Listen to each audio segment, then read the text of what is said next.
Hello everyone, good morning, नमस्कार। 12 दिसंबर 2022 और the Hindu news analysis में आपका स्वागत है। आज के जितने भी इम्पोर्टेंट और एग्जाम ओरिएंटेड न्यूज़ होगी वो इस वीडियो के थ्रू डिस्कस करेंगे। अगर आप इस न्यूज़पेपर की पीडीएफ को डाउनलोड करना चाहते हैं, आपको मिलेगी टेलीग्राम पर, जिसका लिंक आपको डिस्क्रिप्शन मिल जाएगा, या सीधा परिवर्तन आईएएस एकेडमी टेलीग्राम पर लिखकर भी आप लोग सर्च कर सकते हैं।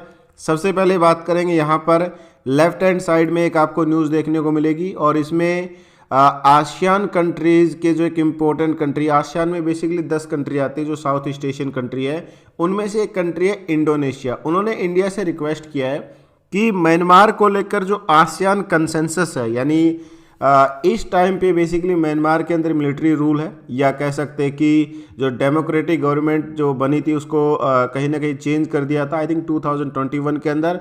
और उसके बाद एक कंसेंसस बना था आसियान कंट्रीज़ का, क्योंकि म्यांमार भी उस ग्रुप का हिस्सा है। इसमें इंडोनेशिया ने भारत से रिक्वेस्ट करी है कि भाई आप जो है वो आसियान कंसेंसस को फॉलो करिए, यानी एक तरीके से जो आसियान कंट्री ने म्यांमार को लेकर पॉलिसी बनाई है उसको आप फॉलो करिए। और यहाँ पर रिक्वेस्ट करेगी इंडिया और जितनी भी कंट्री है कि आप आसियान पॉलिसी को कहीं ना कहीं म्यांमार को लेकर उसकी रिस्पेक्ट करनी चाहिए, उसको फॉलो किया जाना चाहिए। कोई भी कंट्री अगर डिफरेंट पाथ रखती है, यानी एक अलग अप्रोच रखती है म्यांमार पर, तो उसको डेफिनेटली वो इम्पेक्ट करता है। ये कमेंट क्यों आया है, यानी ये एक तरीके से इस तरह का जवाब हमें क्यों देखने को मिल रहा है, क्योंकि रिसेंट में इस तरह की न्यूज़ है कि इंडिया की जो गवर्नमेंट है वो म्यांमार की मिलिट्री गवर्नमेंट के साथ भी एंगेजमेंट कर रही है। फरवरी 2021 से वहाँ पर इलेक्टेड नेशनल यूनिटी गवर्नमेंट को डिपोज कर दिया गया था और बाद में कह सकते हैं कि मिलिट्री ने टेक ओवर कर लिया था। बहुत सारे लोगों को जेल में डाल दिया गया था। इवन इनकी जो पॉपुलर लीडर है आंग सान सू की, इनको भी जेल के अंदर डाल दिया गया था। तो यहाँ पर इंडोनेशिया की तरफ से ये स्टेटमेंट आई है कि हमें डेमोक्रेसी को स्ट्रेंथन करना, उसको और ज़्यादा इफेक्टिव बनाना, इसके लिए ज़रूरी है कि इंडिया और जितनी भी दूसरी कंट्री है वो जो आसियान कंसेंसस है उसको फॉलो किया जाए। आसियान ग्रुप ने म्यांमार को लेकर 5 पॉइंट कंसेंसस पर सहमति जताई है। देखो, म्यांमार को लेकर आसियान का जो स्टैंड है वो डिफरेंट है, इंडिया का थोड़ा डिफरेंट हो सकता है, लेकिन भारत के लिए एक तो आसियान ग्रुप पूरा का पूरा ही इम्पोर्टेंट है, लेकिन म्यांमार भी हमारे लिए उतना ही इम्पोर्टेंट है। इसके पीछे दो वजह है। भारत के नॉर्थ ईस्टर्न स्टेट जो है वो उनकी बाउंड्री म्यांमार के साथ लगती है।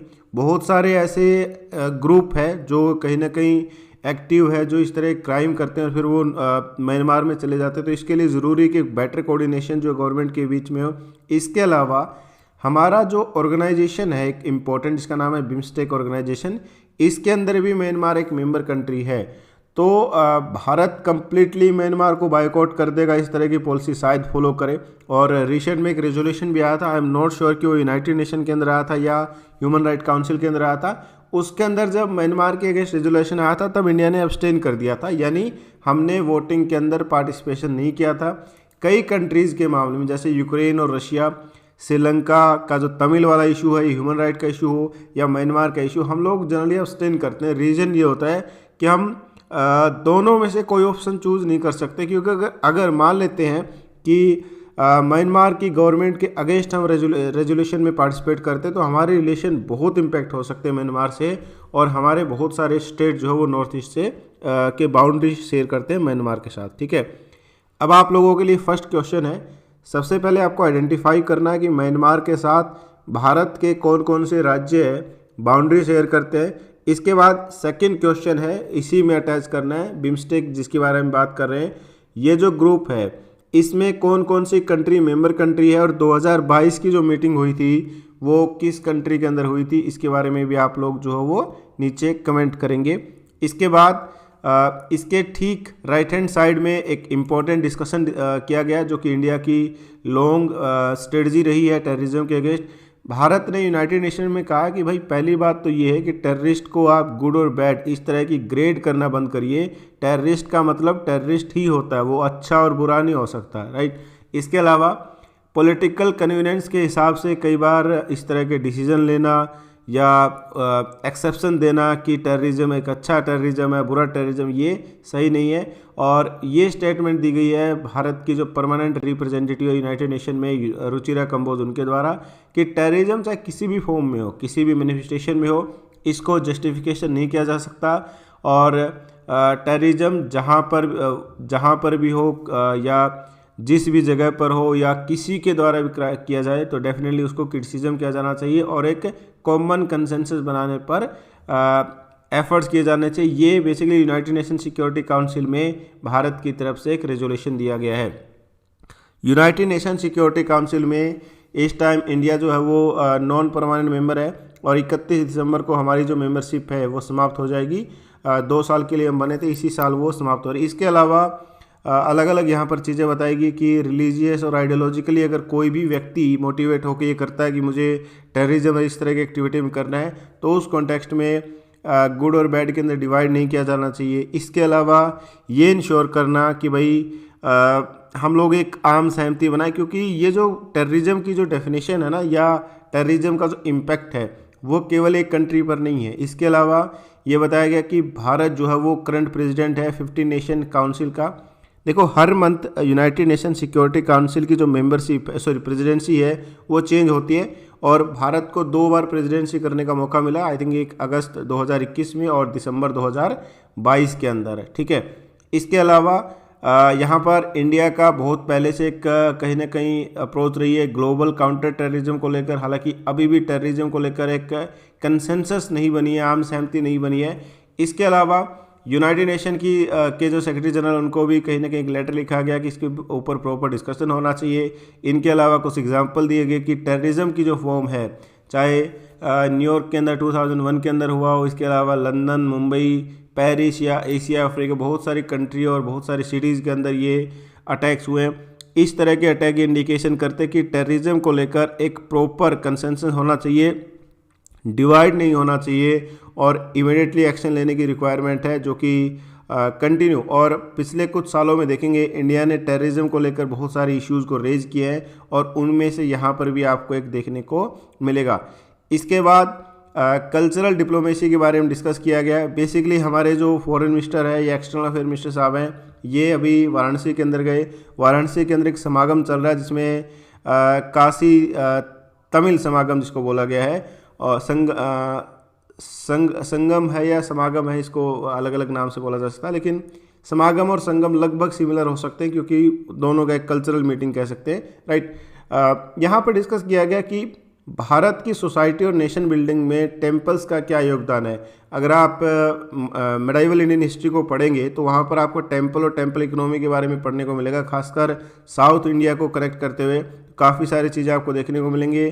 आर्ट्स एंड क्राफ्ट में किस तरीके से योगदान करती है और आने वाले टाइम में हम लोग कैसे रिस्टोर कर सकते हैं अपनी ट्रेडिशन को, कल्चरल हिस्ट्री को और ज़्यादा फोकस कर सकते हैं, उसको प्रिजर्व किया जा सकता है। और जब भारत के अंदर G20 समिट होगी या मेन समिट जब होने वाली सितंबर के अंदर 9-10 सितंबर, उससे पहले बहुत सारी मीटिंग होगी। उसमें से एक इम्पोर्टेंट डेस्टिनेशन जो है वाराणसी भी होने वाली है। काशी, बनारस, वाराणसी, आप जो भी आप कह लीजिए, लेकिन यहाँ पर कई सारी इम्पोर्टेंट समिट होगी जिसके बारे में यहाँ पर डिस्कस किया गया। इसके बाद हम लोग जाएंगे सीधा टेक्स्ट एंड कॉन्टेक्स्ट वाले पेज पर और इस पेज पे आपको कुछ छोटी छोटी इन्फॉर्मेशन देखने को मिलेगी। जैसे कि लेफ्ट हैंड साइड में यहाँ पर आपको देखने को मिला है कि होलसेल प्राइस जो वीट का या गेहूं का वो कहीं ना कहीं इंक्रीज हुआ है और उसी के बारे में बताया गया कि अप्रोक्सीमेटली 22% जो है होलसेल प्राइस के अंदर गेहूं में इंक्रीज हुआ है। देखो, वीट के प्राइस के इंक्रीज का बेनिफिट है या नुकसान है, इसमें दो इम्पोर्टेंट चीज़ें। अगर आप एज ए फार्मर देखेंगे, एक किसान के नाते देखेंगे, तो किसान को ये डेफिनेटली चाहिए कि गेहूं की कीमत या गेहूं की फसल के जो दाम है वो बढ़ाए जाए एज पर MSP या MSP में और ज़्यादा बढ़ोतरी हो। लेकिन अगर एक सामान्य नागरिक देखेगा तो वो ये कहेगा कि गेहूं या आटे की जो कीमत है वो सीमित रहे। तो इन सब के बीच में बैलेंस क्रिएट करने की रिस्पॉन्सिबिलिटी होती है गवर्नमेंट की। ऐसा नहीं कि बहुत कम दाम जो किसानों को मिले वो भी सही नहीं है, और ऐसा भी नहीं है कि बहुत महंगी जो है वो फसल, बहुत महंगा जो आटा या फिर गेहूं जो है वो कंज्यूमर को मिले। तो उन सब के बीच में बैलेंस क्रिएट करने की रिस्पॉन्सिबिलिटी है बेसिकली सरकार की। देखो, गेहूं के प्राइस इंक्रीज क्यों हुए, ये सबसे बड़ा सवाल है। हालांकि सरकार मिनिमम स्पॉट प्राइस पर गेहूं खरीदती, वीट को जो है वो परचेज करती, बाद में सस्ते रेट पर, चाहे राशन कार्ड्स के थ्रू हो या फिर राशन डिपो के थ्रू उसको सस्ते रेट पर, जिसमें नेशनल फूड सिक्योरिटी एक्ट है, इन स्कीम्स के थ्रू जो है वो डिस्ट्रीब्यूट करती लोगों में। इसके अलावा बताया गया कि गेहूं की कीमत जो नवंबर में 2721 पर क्विंटल के आसपास है, और इसके पीछे एक बड़ा रीज़न था, वो ये कि 2021-22 में जब गेहूं का पकने का सीज़न होता है उस टाइम पे एकदम से टेम्परेचर इंक्रीज हुआ था। यहाँ पर मेंशन भी किया गया कि हीट वेव होने की वजह से मार्च और अप्रैल में गेहूं का जो प्रोडक्शन है वो कहीं ना कहीं कम हुआ है। देखो, देश के कई राज्यों में जो है वीट को कहीं ना कहीं प्रोड्यूस किया जाता है, या वीट प्रोड्यूसिंग स्टेट्स है, जैसे उत्तर प्रदेश, हरियाणा, एमपी, पंजाब, राजस्थान, बहुत सारे राज्यों के अंदर होती है। लेकिन 2 राज्य ऐसे हैं जहां पर वीट सरप्लस प्रोडक्शन होता है, या आप इसमें वेस्टर्न यूपी का थोड़ा पार्ट ऐड करेंगे जहां पर ग्रीन रेवोल्यूशन का इम्पैक्ट हुआ था। हरियाणा और पंजाब, ये राज्य अगर आप पॉपुलेशन के हिसाब से देखेंगे तो छोटे राज्य हैं, लेकिन इनका ओवरऑल प्रोडक्शन जो है वो सरप्लस प्रोडक्शन होता है। इसलिए आपने देखा होगा जैसे ही फार्मर्स का जो मूवमेंट हुआ था, किसानों का आंदोलन हुआ था, सबसे ज़्यादा इम्पैक्टेड ये राज्य थे, क्योंकि यहाँ पर एमएसपी कह सकते हैं कि रिक्वायरमेंट है, क्योंकि सरप्लस प्रोडक्शन हो रहा है। सरप्लस प्रोडक्शन का मतलब है कि एक खेत में मान लेते हैं कि 15 क्विंटल गेहूँ होता है, मैं एग्जांपल दे रहा हूँ, हो सकता है इससे ज़्यादा भी हो, एक एवरेज मान रहा हूँ, 15 क्विंटल गेहूँ हो रहा है। अगर उस व्यक्ति को 10 क्विंटल गेहूँ की ज़रूरत है या 5 क्विंटल गेहूँ की ज़रूरत है, बाद में वो सेल करेगा। सेल कहाँ पर करेगा? गवर्नमेंट शॉप्स पर, जहाँ पर उसको गारंटी मिले कि कम से कम उसको अपनी फसल के मिनिमम दाम जो है वो देखने को मिलेंगे, राइट। इसके बाद क्योंकि हमने ग्रीन रेवोल्यूशन का थोड़ा इम्पैक्ट पड़ा, अभी आप लोगों के लिए क्वेश्चन है, जब हम ग्रीन रेवोल्यूशन के बारे में बात करते हैं, ग्रीन रेवोल्यूशन ने डेफिनेटली गेम चेंजिंग इम्पैक्ट किया, खासकर गेहूं की क्रॉप को लेकर, क्योंकि हमको यूएस से इंपोर्ट करना पड़ता था। 1966 के आसपास यूएस ने मना कर दिया था, तो उसके बाद काफ़ी चीज़ें बदली है। आप लोगों को नीचे कमेंट करना है कि अगर हम बात करते हैं ग्रीन रेवोल्यूशन वाली बेल्ट में, आज वेस्टर्न यूपी, हरियाणा, पंजाब या राजस्थान का कुछ एरिया आप इसमें इंक्लूड कर लीजिए, अगर आप ग्रीन रिवोल्यूशन के नेगेटिव इम्पैक्ट को ऑब्जर्व करेंगे, और उसी के बाद हम देखते हैं सेकेंड ग्रीन रिवोल्यूशन के बारे में काफ़ी ज़्यादा चर्चा होती है, रेनबो रिवोल्यूशन के बारे में चर्चा होती है। ग्रीन रिवोल्यूशन ने किन किन प्रॉब्लम को क्रिएट किया है? फर्स्ट वाली ग्रीन रिवोल्यूशन जो इस बेल्ट में हरियाणा, पंजाब या वेस्टर्न यूपी में देखने को मिलती है, उसको आप ज़रूर नीचे कमेंट करिए। या ग्रीन रिवोल्यूशन वाली इस बेल्ट में आज के टाइम पे, यानी दिसंबर 2022 तक, किस तरह की प्रॉब्लम आपको देखने को मिलती है। अगर आप इन पर्टिकुलर स्टेट से हैं तो डेफिनेटली आपने ये फील किया होगा। इसके बाद इसके जो ठीक राइट हैंड साइड में एक छोटा सा और डेटा दिया गया है, वो बेसिकली कैंसर को लेकर है। कैंसर के जो नंबर ऑफ केसेस है देश के अंदर कंटिन्यू इंक्रीज हो रहे हैं। 13,92,000 केसेस जो वो अप्रोक्सीमेटली रिपोर्ट किए गए 2020 में, और एक्सपेक्ट किए जा रहे हैं कि आने वाले टाइम में 12.8%, 12.8% के आसपास इसमें इंक्रीमेंट होगा as per national cancer registry. हालांकि ये बताया गया कि ट्रीटमेंट हो रहा है, लेकिन कैंसर की जो केसेस है उसके पीछे कई सारी वजह है। पहला, एक तो डाइट जो है वो कहीं ना कहीं चेंजेज हो रही है, क्वालिटी डाइट की जब हम बात करते हैं वो अवेलेबल नहीं हो पा रही है। सेकंड, जो फिजिकल एक्टिविटी है वो लगभग नए के बराबर हो रही है। इन सब से जो बॉडी का ओवरऑल स्ट्रक्चर है, चाहे वो सेल, टिश्यू, इन सब का, वो कहीं ना कहीं इनबैलेंस होता है। और जब भी इनबैलेंस होता है, कैंसर कोई ऐसा नहीं कि कोई बाहर से कोई चीज़ आती है, वो बॉडी का स्ट्रक्चर जब इनबैलेंस शुरू होता है तभी कहीं ना कहीं कैंसर के जो सिम्टम्स है वो कहीं ना कहीं प्रेजेंट होने शुरू होते हैं। इसके ठीक नीचे एक इम्पोर्टेंट एक्ट के बारे में डिस्कस किया गया। मैंने रिपीट किया कि जब भी पार्लियामेंट्री एक्ट के बारे में डिस्कस होगा, पार्लियामेंट में बहुत सारे बिल, बहुत सारे एक्ट पर चर्चा होने वाली है। इसके अलावा बहुत सारे क्वेश्चंस के जवाब दिए जाते हैं। ये बहुत इंपॉर्टेंट है, ये एग्ज़ाम पर्सपेक्टिव से बहुत इंपॉर्टेंट है, और इसको लेकर क्वेश्चन जो है पूछे जा सकते हैं। यहाँ पर डिस्कस किया जा रहा है कि कोऑपरेटिव सोसाइटीज़ के अमेंडमेंट को लेकर एक बिल इंट्रोड्यूस किया गया पार्लियामेंट में 7 दिसंबर को, और ये लोकसभा के अंदर इंट्रोड्यूस किया गया था। इस बिल को बोला गया है multi state cooperative society act 2002 को रिप्लेस करने के लिए बिल होगा। यानी 2002 में जो कानून बना था उसके अंदर अमेंडमेंट करना है। मल्टी स्टेट कोऑपरेटिव सोसाइटी का मतलब क्या है कि एक कोऑपरेटिव सोसाइटी जो अलग अलग राज्यों में काम करती है। जैसे यहाँ पर एग्जांपल भी दिया गया कि मल्टी स्टेट कोऑपरेटिव सोसाइटी का मतलब होता है कि जिसके ऑपरेशन, जिसका काम जो है वो एक राज्यों से अधिक में होता है। जैसे यहाँ पर आप देखेंगे अमूल की एक यूनिट है, ये भी एक तरीके से कोऑपरेटिव सोसाइटी है जो अलग अलग राज्यों में काम करती है। हालांकि अमूल जो है मेनली गुजरात के अंदर एक्टिव आपको नजर आएगा, लेकिन इसकी आज के टाइम पे यूनिट देश के अलग अलग हिस्सों में आपको देखने को मिलेगी। इसके अलावा यहाँ पर ये बताया गया कि एक फार्मर प्रोड्यूसर, मान लेते एग्जाम्पल है, एक फार्मर प्रोड्यूसर ऑर्गेनाइजेशन है जो दूसरे राज्यों से गेहूं को कहीं ना कहीं परचेज करता है, प्रोक्योरमेंट करता है और मल्टीपल स्टेट्स में वो कहीं ना कहीं इस प्रोसीजर को कंप्लीट करता है। तो ये इसमें आपको डिफरेंस देखने को मिलेगा। इस अमेंडमेंट में सरकार क्या बदलाव करना चाहती है? अमेंडमेंट के थ्रू सरकार ने बोला कि भाई इसके अंदर गवर्नेंस रिफॉर्म होगी, इलेक्ट्रल प्रोसेस में रिफॉर्म होगा, मॉनिटरिंग मैकेनिज्म को स्ट्रेंथन किया जा सकता है, ट्रांसपेरेंसी बढ़ेगी, अकाउंटेबिलिटी बढ़ेगी और इसके थ्रू बोर्ड का जो कंपोजिशन है उसको इम्प्रूव किया जा सकता है, फाइनेंशियल डिसिप्लिन क्रिएट किया जा सकता है। इसके अलावा मल्टी स्टेट कोऑपरेटिव सोसाइटी के अंदर और ज़्यादा फंड भी क्रिएट किया जा सकता है, ये रेज किया जा सकता है। ये सारी चीज़ें तो है, लेकिन बहुत सारे राज्य, बहुत सारे ओपोजिशन पॉलिटिकल पार्टी है जो इसको लेकर नाराज़ है। सबसे पहले कोऑपरेटिव जो मिनिस्ट्री बनी थी, कॉर्पोरेट मिनिस्ट्री, तब भी काफ़ी नाराज़ हुआ था कि ये इशू तो अलग है, आप इसको सेंट्रल मिनिस्ट्री के अंदर लेकर आ रहे हैं। सेकंड, यहाँ पर बहुत सारे इश्यूज, इसलिए बिल जो है वो अभी जाएगा आई थिंक पार्लियामेंट्री पैनल के पास, जिसको लेकर स्टडी होगी और उसके बाद फिर ये बिल री इंट्रोड्यूस किया जाएगा पार्लियामेंट के अंदर, ठीक है। इसके बाद रिलीजियस कन्वर्जन को लेकर एक और बार डिबेट किया गया। रिलीजियस कन्वर्जन का मतलब है कि एक व्यक्ति अगर अपने रिलीजन को छोड़कर दूसरे रिलीजन को अडॉप्ट कर लेता है, दो तरीके से हो सकता है। इसमें भी कई सारी डिबेट है।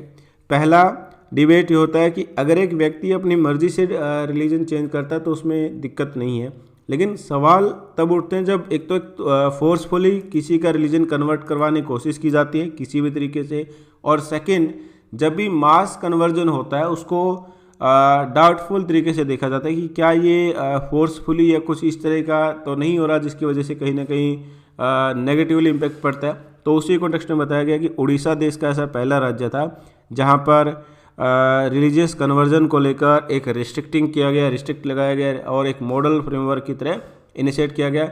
2017 के बाद बहुत सारे जो बीजेपी रूल स्टेट है वहाँ पर एंटी कन्वर्जन लॉ, जिसको लव जिहाद का नाम दिया गया, वो सारे चीज़ें आपको देखने को मिलेंगे। हिमाचल प्रदेश हाई कोर्ट ने कहा था कि इंडिविजुअल कन्वर्टिंग जो है, अगर एक व्यक्ति अपने आप को दूसरे धर्म में चेंज कर रहा है तो ये कहीं ना कहीं उसका प्राइवेसी का भी मामला है, यानी ये उसका निजी मामला है। लेकिन अभी सुप्रीम कोर्ट के अंदर एक डिबेट है, वो है क्या फोर्सफुली आप किसी को कन्वर्ट करा सकते हैं? तो उसका आंसर है नहीं। जैसे अगर आप रिलीजियस जो फ्रीडम के बारे में बात करते हैं, फंडामेंटल राइट्स के बारे में बात करते हैं, आर्टिकल 25 to 28, वहाँ पर आप देखेंगे आपको ठीक है अपने रिलीजन को फॉलो करने का राइट है, आप अपने रिलीजन को प्रचार कर सकते हैं, बट उसमें भी अगर आप किसी व्यक्ति को किसी लालच के थ्रू कहीं ना कहीं कोशिश करेंगे कि उसको अपने रिलीजन में कन्वर्ट करवाएं तो ये डेफिनेटली एक सीरियस क्राइम के अंदर कंसिडर किया जाएगा और एज पर जो सेक्शंस हैं वो आपको कहीं ना कहीं क्रिमिनल या इस तरह के आपके अगेंस्ट क्राइम जो आईपीसी या सीआरपीसी की सेक्शन के थ्रू केस दर्ज भी हो सकता है। तो इस तरह की चीज़ें जो इलीगल कंसिडर की जाएगी।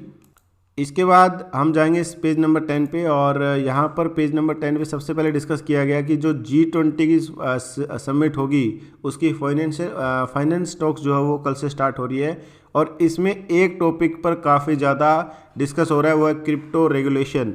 हालांकि क्रिप्टो करेंसी को रेगुलेट करना ये सबसे बड़ा चैलेंज भी है, क्योंकि क्रिप्टो करेंसी आज के टाइम पे पूरी दुनिया में है और इस वर्चुअल करेंसी को कोई भी सेंट्रल बैंक रेगुलेट नहीं करता।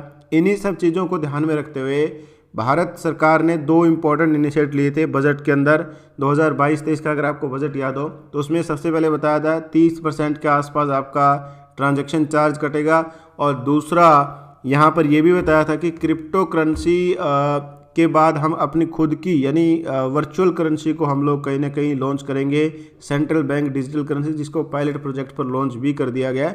हालांकि ये अभी तक डिबेटेबल है कि क्या क्रिप्टो करेंसी को लेकर इंडियन गवर्नमेंट का स्टैंड ये है कि इसको बैन कर दिया जाए या इसको कहीं ना कहीं इलीगल कर दिया जाए या इसको अप्रूव कर दिया जाए। दोनों ही स्टैंड नहीं फिलहाल है और न्यूट्रल सा है, क्योंकि पहले ये भी बताया गया है कि इसको बैन नहीं किया गया, और बैन करना इतना आसान नहीं है। जब तक आप क्रिप्टो रेगुलेशन में इंटरनेशनल कोऑर्डिनेशन नहीं होगा, उसको रेगुलेट करना या बैन करना इतना ईजी नहीं होने वाला है। इसके अलावा बताया गया कि अप्रोक्सीमेटली 40 मीटिंग्स होने वाली इस पूरे सिनेरियो को लेकर, और इकोनॉमिक डिस्कोर्स पर क्या इम्पैक्ट पड़ सकते हैं इसको लेकर हमारे आरबीआई के गवर्नर साहब और यूनियन फाइनेंस मिनिस्ट्री के बीच में बातचीत होगी। और G20 जब समिट होने वाली है उसमें कई सारी मीटिंग होगी, जैसे अलग अलग इनिशिएट लिए जाएंगे और उसका इम्पैक्ट आपको देखने को मिलेगा, राइट।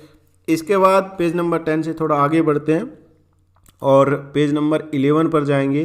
पेज नंबर 11 पर एक मैं डेटा ऑब्जर्व कर रहा था, वो है लेफ्ट हैंड साइड में, और लेफ्ट हैंड साइड में ये डेटा इंपॉर्टेंट इसलिए क्योंकि इस टाइम पे पार्लियामेंट में एक टॉपिक पर काफ़ी ज़्यादा डिबेट हुई है, या एक सरकार से रिक्वेस्ट करी गई कि फिर से एक बिल लाया जाए वुमेन रिजर्वेशन को लेकर, और इसमें असेंबली और लोकसभा के अंदर 33% सीट को रिजर्व कर दिया जाए। एक डेटा दिया गया सरकार के द्वारा कि देश की 19 असेंबली ऐसी है जहां पर 10% से भी कम महिलाओं का रिप्रेजेंटेशन है एज ए MLA या मेंबर ऑफ लेजिस्लेटिव असेंबली। जैसे कि अगर आप देखेंगे कि देश में बहुत सारी ऐसी लेजिस्लेटिव असेंबलीज है जहां पर 15% के आसपास देखने को मिलेगा, उससे कम देखने को मिलेगा। इसके अलावा 19 असेंबली ऐसी है जहां पर 10% से भी कम देखने को मिलता है। फॉर एग्जांपल जहां पर 10% से ज़्यादा है उसमें बिहार सबसे ऊपर आता है, सबसे ऊपर नहीं आता, बिहार है, छत्तीसगढ़ है, हरियाणा, झारखंड, पंजाब, राजस्थान, उत्तर प्रदेश, वेस्ट बंगाल, दिल्ली। इसमें सबसे ज़्यादा जो नंबर है वो छत्तीसगढ़ में महिलाओं के रिप्रेजेंटेशन में। और इसके अलावा अगर हम बात करते हैं देश के अलग अलग राज्य से, आंध्र प्रदेश, आसाम, गोवा, गुजरात, हिमाचल प्रदेश, केरला, कर्नाटका, मध्य प्रदेश, महाराष्ट्र, मणिपुर, उड़ीसा, सिक्किम, तमिलनाडु और तेलंगाना, ये जो राज्य है जहां पर 10% से भी कम महिलाओं का रिप्रेजेंटेशन आपको देखने को मिलेगा स्टेट लेजिस्लेटिव असेंबली में। एक डेटा जो है प्रोवाइड किया गया है, तो इसके बारे में थोड़ा ध्यान रखिए। और जब भी ये डेटा आता है तो ये डेफिनेटली बहुत ज़्यादा इम्पोर्टेंट होता है। इसके बाद पेज नंबर 12 पे अगर हम बात करते हैं, सबसे पहले लेफ्ट हैंड साइड में यूनाइटेड नेशन के जो सेक्रेटरी जनरल एंटोनियो गुटेरेस, इन्होंने कहा कि ह्यूमन राइट्स को जो है सेंटर के अंदर रखना चाहिए। ह्यूमन राइट्स में एनवायरमेंटल कंसर्न को भी प्रॉपरली ध्यान रखना चाहिए। और ये बताया गया कि हमारा मैसेज बहुत क्लियर है कि एनवायरनमेंट एक्टिविस्ट में जब इंडिया और वियतनाम की उनकी विजिट हुई थी तो उन्होंने ये बहुत क्लियर मैसेज दिया था कि ह्यूमन राइट्स को प्रिजर्व करने के लिए ज़रूरी है कि हम लोग एनवायरनमेंट कंसर्न को भी ध्यान रखें। और इसमें कन्वेंशन ऑन बायोलॉजिकल डाइवर्सिटी, इस पर काफ़ी फोकस किया था। इसके अलावा जो COP15 जो बायोडाइवर्सिटी को लेकर हुई थी वो हुई थी मॉन्ट्रियल के अंदर, उसके बारे में डिस्कस किया गया। एनवायरमेंटल प्रोटेस्ट को लेकर भी डिस्कस किया गया, और किस तरीके से बहुत सारे लोग जो है, बहुत सारी सरकारों में एनवायरमेंटल ग्रुप को जो काउंटर करने के लिए, क्रैक डाउन करने के लिए जो चीज़ें हुई है उसको लेकर भी डिस्कस किया गया, ठीक है। इसके बाद एक डेटा प्रोवाइड किया गया। जब से आप देखेंगे रशिया और यूक्रेन के बीच में वॉर चल रहा है तो उसमें दो चीज़ें हुई है। पहला, रशिया के ऊपर कई बार सैंक्शन लगा, और दूसरा तेल की कीमत काफ़ी इंक्रीज हुई थी। इस कॉन्टेक्स्ट में इंडिया के लिए एक मेजर सप्लायर बन गया रशिया, और रशिया जो है वो इंडिया का टॉप ऑयल सप्लायर है। यानी भारत जिन कंट्रियों से तेल खरीदता था उनमें सबसे ज़्यादा अब रशिया से खरीद रहा है। इसके बाद इराक, फिर सऊदी अरेबिया, और फिर जो आती है 4th नंबर पर वो आता है यूनाइटेड स्टेट। पहले ये होता था कि हम सबसे ज़्यादा तेल खरीदते थे इराक के साथ, है ना। और ये इराक के साथ तेल खरीदने का कई बार इम्पैक्ट ये हुआ है कि क्योंकि ये जो वाली बेल्ट है, आप वेस्टर्न एशियन कंट्री देखेंगे, कई बार इंटरनली डिस्टर्ब होती है, पॉलिटिकल रीजन से टेररिस्ट एक्टिविटी होती है, लेकिन इन सब के बावजूद भी इराक हमारा मेजर पार्टनर बना रहा है। और अभी भी आप देखेंगे इराक सेकंड हाईएस्ट नंबर पर आता है, यानी जहां से हम तेल खरीदते हैं। रशिया ने ये प्लेस जो है रिप्लेस किया है। डेफिनेटली ये गेम चेंजर है, और इस पर इसीलिए पूरी दुनिया भारत से रिक्वेस्ट कर रही है कि भाई आप रशिया से तेल मत खरीदिए, जो हमने ऑयल कैप लगाई उसको फॉलो करिए। ये चीज़ें पॉसिबल होगी कि नहीं ये तो आने वाला समय बताएगा, लेकिन इस तरह की चीज़ें जो है वो आपको देखने को मिलेगी। इसके बाद इसके ठीक राइट हैंड साइड में क्लीन गंगा मिशन के बारे में अगेन डिस्कस किया गया। कैसे क्लीन गंगा एक तरीके से कंजर्वेशन, टूरिज़्म और लाइवलीहुड को बदल रहा है। यूपी के अंदर या उत्तर प्रदेश के अंदर टूरिज़्म मिनिस्ट्री प्लान कर रही है कि Arth Ganga organic farmer, cultural activity, exhibition, इस तरह या फेयर्स, इस तरह की चीज़ें आपको मेन स्ट्रीम के आसपास देखने को मिलेंगे। और जब ये चीज़ें होंगी तो बड़ी संख्या में जो है वो रोज़गार भी जनरेट किए जा सकते हैं। इसके अलावा टूरिज़्म मिनिस्ट्री कई सारे प्लानिंग कर रही है इस पूरे सिनेरियो को लेकर। और नेशनल क्लीन गंगा जो मिशन रहा है, मिशन फॉर क्लीन गंगा, ये डेफिनेटली बहुत इंपॉर्टेंट है। इसको लेकर डिबेट हो सकती है कितना इम्पैक्ट हुआ, लेकिन अगर आप देखेंगे गंगा का जो मिशन है उसमें खासकर जो घाट की सफाई है इसमें काफ़ी आपको इम्प्रूवमेंट देखने को मिलेगा। लेकिन अभी भी बहुत सारी चीज़ें करनी बाकी है। 2014 के अंदर एक मिशन आया था जिसके अंदर 30,000 करोड़ रुपए का सैंक्शन किया गया था बजट में, जिसमें इम्प्रूव करना है रिवर को या सीवर को इम्प्रूव करना है, रिवर को रिजनरेशन करना है और बहुत सारी ऐसी एक्टिविटी में पार्टिसिपेट करना है जिसके थ्रू रिवर को या गंगा को और ज़्यादा क्लीन किया जा सके। इसके अलावा बताया गया कि बहुत सारे प्रोजेक्ट कंटिन्यू है या सैंक्शन कर दिए गए हैं, बहुत सारे प्रोजेक्ट कंप्लीट हो चुके हैं या फिर वो अंडर प्रोग्रेस है। तो गंगा रिवर को लेकर हमारा एक इम्पोर्टेंट मिशन भी रहा है, तो इसी कॉन्टेक्स्ट में यहाँ पर भी आपको देखने को मिलेगा।